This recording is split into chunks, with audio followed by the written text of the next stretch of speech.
Satyabhama Institute of Science and Technology, Chennai. Satyabhama Institute of Science and Technology, Chennai. சனிக்கிழமையும் புதன்கிழமையும் ஆண்கள் கண்டிப்பாக எண்ணெய் தேய்ச்சி குளிக்கணும். அது நல்லெண்ணெய், அது பேரே நல்லெண்ணெய். பெண்கள் குறிப்பாக நான் சொல்ல மாதிரி செவ்வாய்க்கிழமையும் வெள்ளிக்கிழமையும் குளித்தா மட்டும்தான், எண்ணெய் தேய்ச்சி குளித்தா மட்டும்தான் செல்வம் சேரும். உங்களால் முடிஞ்ச அளவுக்கு இங்கே பொருளாதாரம் எந்த அளவுக்கு இருக்கோ அந்தளவுக்கு எண்ணெயை தானம் பண்ணும்போது சுபிட்சங்கள் உங்களை இல்லம் தேடி வந்து சேர ஆரம்பிக்கும். வெளியே போகும்போது நிறைய உங்களுக்கான நெகட்டிவ் வைப்ரேஷன் இருக்குது இல்லையா, அதெல்லாம் தள்ளி விட்டு உங்களை நேர்கோணத்தில் போகக்கூடிய தன்மை அந்த அபிஷேக பொருட்களுக்கு உண்டு. இறைவன் கடன் சார்ந்த பிரச்சனைக்கும் திருமணம் சார்ந்த நிகழ்வுகளுக்கும் தாராளமாக நீங்கள் இறைவனுக்கு எண்ணெயை அளிக்கலாம். சிஸ்டமேட்டிக்காக நீங்கள் இந்த விஷயத்தை வாரம் பண்ணிருந்தீங்கன்னா குழந்தை பேருக்கான தன்மைகள் வந்து இயல்பாகவே உங்களுக்கு அதிகப்படுத்த ஒரு தன்மையாக இந்த எண்ணெய் குழி நிச்சயமாக அமையும். நல்லெண்ணெய் குழியில் வச்சுங்க. அது ஒரு சில விஷயங்களை தூண்டி உங்களுக்கு குழந்தை பேருக்கான ஆயத்த நிலையை கொண்டு போய் சேர்க்கும். சரி, இப்போ எண்ணெய் தேய்ச்சி குளிக்கிறதுங்கிறது உடல் சூட்டை குறைக்கும் அப்படின்னு நம்ம கேள்விப்படுறோம். ஆனால் இந்த எண்ணெய் தேய்ச்சி குளிக்கிறதுக்கும் ஜாதக ரீதியாகவும் ஏதாவது தொடர்புகள் இருக்கா? என்னென்ன கிழமைகளில் என்னென்ன பலன் வந்து எண்ணெய் தேய்ச்சி குளிக்கிறதால கிடைக்குது? இல்லை, எல்லா விஷயமே ஜாதகத்தோடு தொடர்புடையது தான். எல்லாமே ஒரு கிரகத்தன்மையோட இயங்கக்கூடிய பொருட்கள் தான். இப்போ இந்த பிரபஞ்சத்தில் படைக்கப்பட்ட எல்லா பொருட்களுமே ஒவ்வொரு தன்மையும் ஒவ்வொரு கிரகத்தினுடைய காரகத்துவம் கொண்டது. பொதுவாக வந்து ஆண்களும் பெண்களும் எண்ணெய் தேய்ச்சி குளிக்கிறது ரொம்ப ரொம்ப மஸ்ட்டு. ஆனால் இன்றைய கலாச்சார உலகத்தில் மக்கள் அதை கொஞ்சம் மறந்துட்டாங்கன்னு தான் கொஞ்சம் வேதனையாக தான் இருக்குது.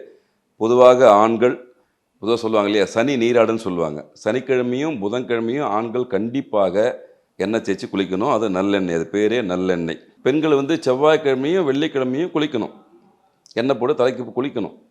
செல்வம் பெருகும் அப்படின்னு சொல்கிறான். பொதுவாக நம்மளால என்ன பண்ணுறாங்கன்னா சண்டே வீக் டே இருக்குன்னு சொல்லிட்டு செய்கிறாங்க. தயவு செஞ்சு ஞாயிற்றுக்கிழமையில் அப்படி எண்ணெய் குளியல் வச்சுக்காதீங்க. உண்மையிலே உங்கள்கிட்ட வரக்கூடிய செல்வம் தடுத்து நிறுத்தப்படும். அது ரொம்ப தெளிவாக இருங்க. நீங்கள் வந்து எனக்கு வீக் டேஸ்ன்றதுனால பண்ணிங்கன்னா அது சுபிட்சம் கிடையாது. பெண்கள் குறிப்பாக நான் சொல்ல மாதிரி செவ்வாய்க்கிழமையும் வெள்ளிக்கிழமையும் குளித்தா மட்டும்தான், எண்ணெய் தேய்ச்சி குளித்தா மட்டும்தான் செல்வம் சேரும். அது உடல் சூட்டை தணிக்கிறது மட்டும் இல்லாமல் ஒரு சமநிலைப்படுத்தும். இந்த பிரபஞ்சத்தில் பல இயக்கங்கள் பல விஷயங்கள் இருக்குது இல்லையா, அது ஒரு சமநிலைப்படுத்தும். நேர்மறை சக்திகளை கொண்டு வந்து கொடுக்கும். எண்ணெய் அலைகளை தெளிவாகட்டும், எண்ணத்தை தெளிவாக்கி கொடுக்கும். அதுக்கப்புறம் ரொம்ப ஃப்ரெஷ்ஷாகிடும். நியாயமாக உடல் ரீதியாகவும் சரி மன ரீதியாகவும் சரி ரொம்ப மனமும் உடம்பும் ஃப்ரீயாகிடும். பொதுவாக அந்த மாதிரி சமயத்தில் நீங்கள் அசைவத்தை தவிர்ப்பது மிக மிக நல்லது. எண்ணெய் குளிகள் என்றைக்கு போடுறீங்களோ அன்றைக்கி வந்து அசைவத்தை தவிர்த்துடணும். இன்னும் குறிப்பாக சொல்லப்போனால் 6:30 மணிக்குள்ளே எண்ணெய் குளியல் பண்ணிடணும். அது ரொம்ப ஆமாம், விடிகால 6 மணிக்குள்ளே பண்ணிடணும். அன்றைக்கி முழுக்க மேக்சிமம் ஓய்வு எடுக்கணும், அசைவத்தை தவிர்த்துடணும். இது ரொம்ப ரொம்ப முக்கியமான விஷயம். வாரத்துக்கு 2 முறை கம்பல்சரி செஞ்சிடணும். இது உண்மையிலே இறைத்தன்மை கொண்ட விஷயம். அது பேரே நல்லெண்ணெய். அதனால் இது கிரகத்தினுடைய விஷயமாகவும் ஆன்மீக விஷயமாகவும் பார்க்கப்படுது, அறிவியல் ரீதியாகவும் பார்க்கப்படுது.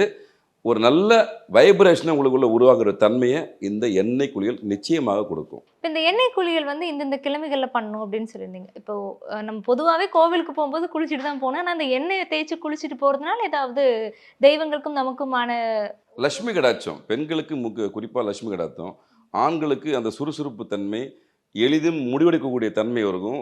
இன்சிடெண்ட்டாக ஒரு சில முடிவு எடுத்தாகணும். ஒரு குடும்ப தலைவனாக இருக்கும்போது ஒரு சில முடிவுகளை திரகத்தில் எடுத்தாகணும். அந்த தலைமை பண்பு, கெப்பாசிட்டி எல்லாமே உங்களுக்கு உடம்பு சமநிலையாக இருக்கும்போது தான் கிடைக்கும். அந்த தன்மையை வந்து இந்த எண்ணெய் குளியல் நிச்சயமாக கொண்டு வரும். லட்சுமி கடாட்சன்றது 2 பேருக்குமே வேணும். ஆணுக்கு வேணும், பெண்களுக்கு வேணும். அந்த காமனாக கொடுக்கக்கூடிய விஷயம் வந்து லட்சுமி கடாட்சம். அதை தாண்டி ஒரு பஞ்சபூத இயக்கம் தான் உடம்பு, எல்லாமே சேர்ந்தது தான். இந்த பஞ்சபூதத்தை ஒருநிலைப்படுத்தி சமநிலைப்படுத்துகிற விஷயம்தான் இந்த எண்ணெய் குளியல். முன்னோர்கள் இது சிஸ்டமேட்டிக்காக வச்சுருந்தாங்க. நம்ம இதை கொஞ்சம் மறந்துட்டோம். தயவு செஞ்சு மக்கள் இதை மீண்டும் பயன்படுத்தி உங்கள் வாழ்வியில் நல்லா வளமாக்கிக்கணும். இன்னைக்கு வந்து மார்க்கெட்டில் நிறைய எண்ணெய்கள் எல்லாமே அவைலபிள் இருக்குது. எந்த எண்ணெய் பயன்படுத்துறது சிறந்தது? நல்லெண்ணெய் தான். அதுக்கு எந்த காலம் இல்லை, இன்னும் எத்தனை காலம் வந்தாலும் குளியல் எண்ணெய் குளியல்னாவே அது நல்லெண்ணெய் மட்டும்தான். கிட்டத்தட்ட ஒரு 15 நிமிஷமாவது 30 நிமிஷமாவது தலையில் ஊற வைக்கணும். நானும் எண்ணெய் குளியலை சுட்டு சும்மா தலைக்கு போய் தேய்ச்சிக்கூடாது. 6 முறை ஊற வைக்கணும். அதுக்கான ஒரு நேரத்தை, ஓய்வு நேரத்தை கொடுக்கணும். சூரிய உதயத்துக்கு முன்னாடி முடிக்கணும். அசைவத்தை தவிர்க்கணும். இப்படிப்பட்ட பல விஷயங்கள் ஒன்றா வரும்போது தான் அவருடைய முழு பலன் உங்களுக்கு கிடைக்கும். இப்போ எண்ணெய் தானம் அப்படிங்கிற ஒரு விஷயமும் நம்ம கேள்விப்படும். எந்தெந்த கோவில்களுக்கு யாரெல்லாம் என்ன தானமாக கொடுக்கும்? இல்லை, பொதுவாகவே கொடுக்கலாம். உங்களுக்கு கிரகத்தில் பல தோஷங்கள் சொல்லுவாங்க இல்லையா, பித்திரு தோஷம், முன்னோர்கள் தோஷம், பெண் சாபம், நிறைய விஷயங்கள் இருக்குது. பொதுவாக அபிஷேக பொருட்கள் கொடுக்குதுன்றதே மிகப்பெரிய தோஷத்தை போக்கக்கூடிய விஷயம். அபிஷேக பொருள்ல எண்ணெய்க்கு பிரதானமான பங்களிப்பு உண்டு. பெண் தெய்வ வழிபாட்டுக்கு மிக முக்கியமான விஷயன்றது எண்ணெய் தான், தீபம் தான் முக்கியமான வழிபாடு. அதில் பெண்கள் சார்ந்த எந்த விஷயமா இருந்தாலும், குடும்பம் சார்ந்த விஷயம், திருமணம் சார்ந்த விஷயம் எதுவாக இருந்தாலும், எந்த எண்ணெய் ஒன்றா உங்களுக்கு கிடைக்குன்னா, நவகிரகத்துக்கு எல்லா விஷயத்தையும் இது பண்ணுவாங்க. உங்களுக்கு கோயிலுக்கு அது சின்ன கோயிலோ பெரிய கோயிலோ பார்க்காதீங்க. உங்களால் முடிஞ்ச அளவுக்கு இங்கே பொருளாதாரம் எந்த அளவுக்கு இருக்கோ அந்த அளவுக்கு எண்ணெயை தானம் பண்ணும்போது சுபிட்சங்கள் உங்களை இல்லம் தேடி வந்து சேர ஆரம்பிக்கும். அது ஒரு நீங்கள் ஒரு 1/4 லிட்டரு, 1/2 லிட்டரு, 1 லிட்டருன்னு கிடையாது. உங்களால் என்ன முடியுமோ மனமுவர்ந்து, ஐயா அது என்கிட்ட இருக்குது இவ்வளோதான், நீங்கள் பார்த்து செய்யுங்க அப்படின்னு மனமுவந்து ஒரு உங்களை வாழ்வியலில் சராசரியாக ஒரு நடக்கக்கூடிய காரியமாக நினச்சி அந்த தானம் நாங்கள் சொல்ல முடியாது. கோயிலுக்கு கொடுக்குறது தானம்னு சொல்ல முடியாது, மக்களுக்கு கொடுத்து தான் தானமாக சொல்லணும். இறைவனுக்கு கொடுக்குறீங்க, மனப்பூர்வமாக கொடுக்கும்போது உங்களுடைய ஒரு சில வரங்களை வாங்குறதுக்கான விஷயமா அதை நீங்கள் கன்வெர்ட் பண்ணிக்கலாம். இப்போ கோவிலுக்கு எண்ணெய் வாங்கி கொடுக்கறதால என்னென்ன விஷயங்கள்லாம் நமக்கு நடக்கும்? இல்லை, இந்த மாதிரி தோஷங்கள் சொல்கிறேன் இல்லையா, அது நிவர்த்தி ஆகக்கூடிய வழிமுறை கிடைக்கும். ஃபஸ்ட்டு விஷயம், தடைகள் அகலும். நிறைய நம்மளுக்கு காம்ப்ளிகேட்டான விஷயம், இப்போ நிறைய தகட தோஷம்னு சொல்லுவாங்க, பித்ரு தோஷம் சொல்லுவாங்க இல்லையா, இந்த மாதிரி நம்மளுக்கு கண்ணுக்கு தெரியாத பல விஷயங்கள் எதிர்மறை சக்திகள் எப்பவுமே நடமாடும். நம்ம இன்றைக்கி வழியில் போவோம், நீங்கள் அப்படியே கிராமத்தில் பார்த்துருப்பீங்க, சுற்றி கித்தி போட்டிருப்பாங்க. திசை சுற்றி போகிறதெல்லாம் ஒரு வகையான கழிப்புன்னு சொல்லுவாங்க இல்லையா, அந்த எதிர்மறை சக்திகளை அகற்றக்கூடிய விஷயம் அது இடத்துல மேக்ஸிமம் அந்த இடத்துல இருக்கும். நீங்கள் தெரிஞ்சே தெரியாமல் அதை கடந்து போயிருப்பீங்க. இந்த மாதிரி சக்தி எல்லாமே உள்ளே வந்துடக்கூடாதுன்றதுக்காக தான் முன்னோர்கள் என்ன பண்ணாங்க, வீட்டுக்கு உள்ளே போகிறதுக்கு முன்னாடி அந்த காலத்தில் பார்த்தீங்கன்னா வெளியே தண்ணி வச்சுருப்பாங்க, பார்த்துருக்கீங்களா? காலை கழுவிட்டு தான் உள்ளே போக சொல்லுவாங்க. இன்றைக்கி நம்ம எத்தனை பேர் அதை செய்கிறோம்? அப்போது எதிர்மறை சக்திகளை நம்ம எல்லாம் சுற்றிட்டு வீட்டுக்குள்ளே கொண்டு வந்து வச்சிடுறோம்.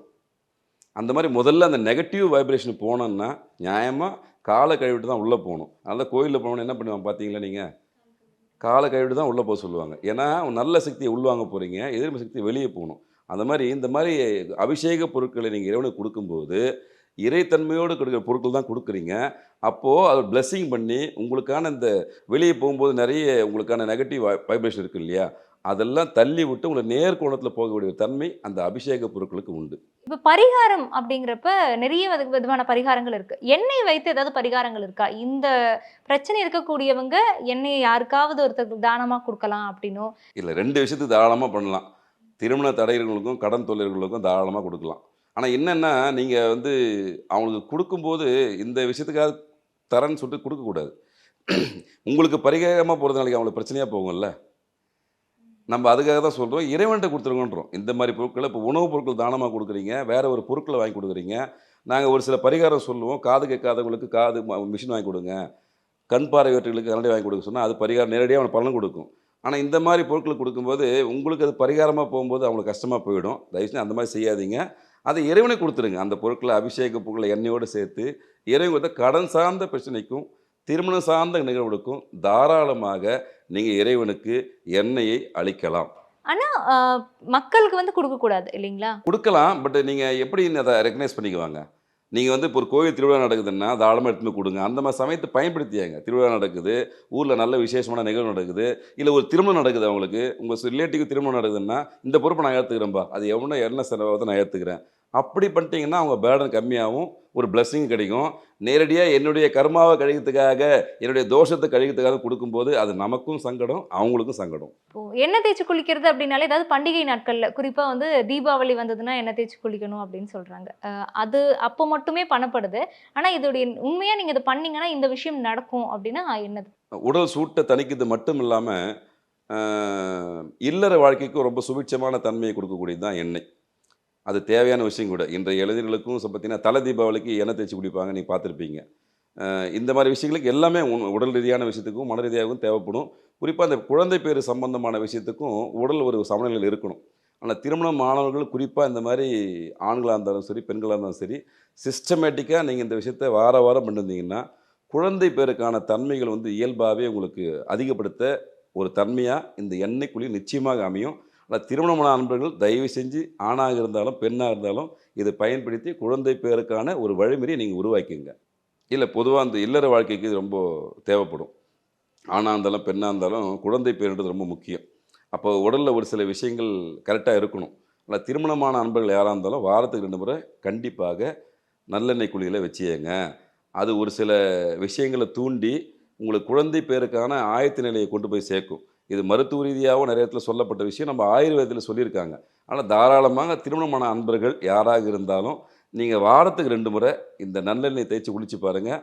உங்களுக்கு மனசில் மகிழ்ச்சி மட்டும் இல்லை, குழந்தை பேருக்கான தன்மைகளும் இயல்பாக உருவாகும். Satyabhama Institute of Science and Technology, Chennai. Satyabhama Institute of Science and Technology, Chennai.